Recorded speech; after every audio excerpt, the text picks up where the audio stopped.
sustainability. So you said sorry to interrupt. You said you're providing better homeless shelters here? Yeah. Wow. I mean, the people here feel like they're part of the community. They get equal voice to everybody else.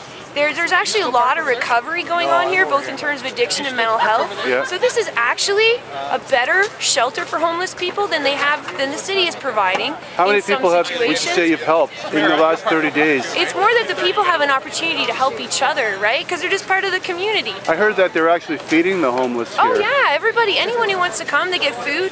We got art, we got music, we got free food. We've got a library. The city's shutting down libraries because they're too expensive. We have a free library that costs the city nothing and a full-time librarian. Sounds like you're actually demonstrating. Services. You're demonstrating the change you actually want. Yeah, we're just doing it. We're not asking for anything. We're just doing it, right? And then just to say, like, why would we shut this down? Like, people are still welcome to come to the park. It's just there's way more to do. The businesses love us because we're spending money, getting coffee and cigarettes and, you know, everything else. So I just don't see what the downside is. So I guess the pros is that you're actually not just occupying the park, you're actually making a positive statement with your presence.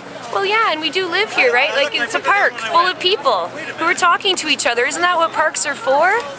Yeah, yeah. You know, like, what are they going to do? Put a big sign up that says, this is a park, no people allowed? Why do you think they're asking people to leave by sending an eviction notice to all the people camping here? Because if we can actually just do this thing without them, we may discover we don't need them. So it's an issue of power between the people and the government? Absolutely. Like, there's nothing against the idea of having governments and having people that are here to protect democracy. Yeah. But the minute you can be bought, you're obviously not protecting democracy. Yeah, they're supposed to be here representing the people. That's what the government's supposed to be doing. Not the interests of big businesses. Right. And the idea that we'll just give big businesses whatever they want and then they'll give us jobs, so is this it's not working. Is this not public property and the public are occupying it? Thank you very much. I see. So is there any public property where you can actually camp without being, like, I know if you're homeless and you have nowhere to go, is that because there's nowhere to go, like, that you can occupy? There are shelters, but there are people whose behaviors are too extreme, so that they can't make it in shelters, and then they either end up in jail or in the park. Is this an issue of land not being free to live on? Yes, if somebody is homeless, they have to be on this perpetual march. They're allowed to keep walking and walking and walking, but God forbid they do something that humans need to do, which is lay down and sleep. Yeah, and they can't do that because the land is occupied by somebody else in power. Exactly. Like, whose park is it if people who have nowhere else to go can't sleep here? That's nuts. Where are they going to go if it's illegal? Well, they'll probably go around and sleep somewhere else that's illegal. But the only difference is they won't have protection, they won't have free meals, they won't have a job anymore here, and they won't be part of the community and they won't be heard. They'll go back to just being not just poor and homeless, but also marginalized and silenced. Being homeless should not be illegal. Amen to that. Thank you. Cheers.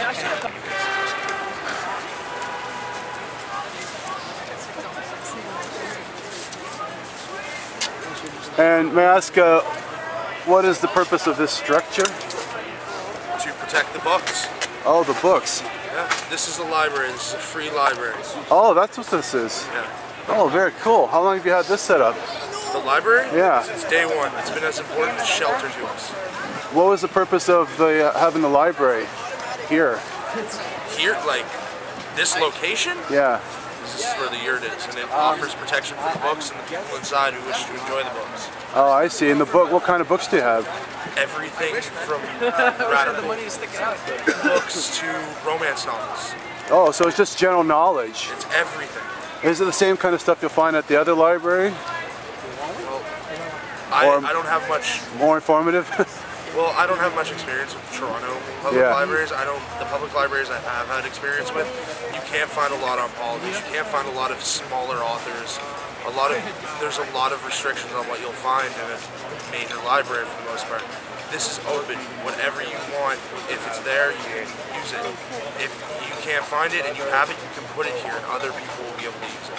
What about the eviction notice? I mean, I've heard that they've said that they've put a notice out from the powers that be here saying that they want everyone off the public property. How do you feel about that? Does that make sense that they would want people out? Repeat your question, sorry? Well, they want people out. I mean, why not just take the books and move them somewhere else? Because we're not working for the police to evict ourselves. Wherever we move them somewhere else, they'll be evicted just as soon. We're set up here, we have our infrastructure here. So people from all over have invested a lot of resources and their heart and soul in this, so we're not going to let them down. Would it make sense that this is free land? Therefore you have a free right to be here? That's up for everyone to decide. We decided it is. So we're going to stick to that. It's public property, but do you feel it's free land? I mean... It's stolen native land originally. Oh.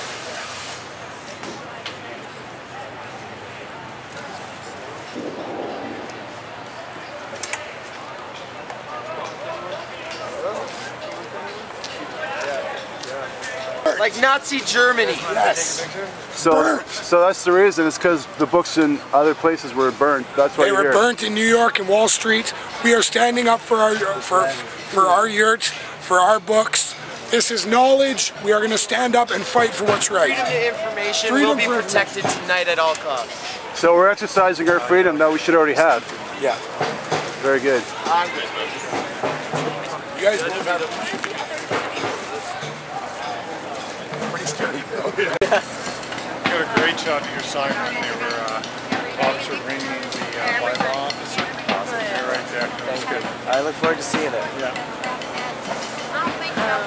So then I think today they were handing out more eviction notices. Any comments for the people on YouTube?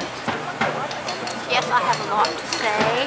Pros and cons? Pros, this is my community. This is a new narrative, a new way of life. These are good folk here. The world is in trouble, and we came to start to fix it up. You cannot evict an idea. What's the idea? The idea is a new narrative. It's a new narrative, a new story, a new beginning. This has never been done before. It's positive, I hope. It's very positive. This is a community. The banks forgot the poor and the planet, don't you know? Think about that Robin Hood tax, 0.05%. By the end of the year, we'd have $600 billion to fix the woes of the world. And who's accountable for that money? That's the problem. Who's gonna monitor the bankers when they take those taxes? Yeah. Yeah, but you got to tax. It's the margin gain. Yes. So if you want to change, and I was in a position to offer that change to you right now, yes, where would you start? What change would you want for the people? For the people, by the people. I think. Where would you start to implement the change? I would start the change at the top. I would start the change at the top with the bankers. The bankers? Not the government? No, the bankers run the government, you silly boy. Okay. Yes, the bankers have to be held accountable. A lot of them should be in jail, and they're not. Bush should be in jail, and he's not. How do you feel about the situation for the homeless and education and minimum wage and all that? How do you feel that affects people and their ability to improve their own quality of life?